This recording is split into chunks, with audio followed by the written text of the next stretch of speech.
ఒక పక్క పిండము ఒక పక్క రక్తం కట్ల అదే మా ఆయన సెల్లులో యూట్యూబ్ లో చూసి తల్లి అందరికీ మేలు చేసినావని యూట్యూబ్ లో అనిపించినారు.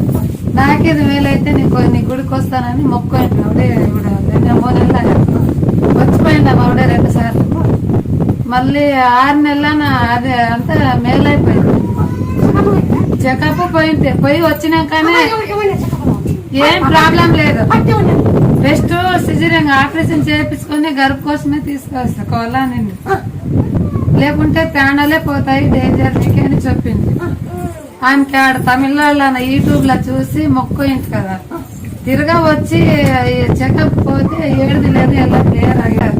అంతా మేలైపోయింది. గడ్డు కట్టినది అంతా పోయింది. బిడ్డకి హార్ట్ ప్రాబ్లం ఉందని చెప్పింది. కడుపులో ఉండే బిడ్డ కొడుకు లేదు, ముగ్గురు బిడ్డలే నాకు. అన్నట్టు వస్తే నీతాకే వస్తుంది.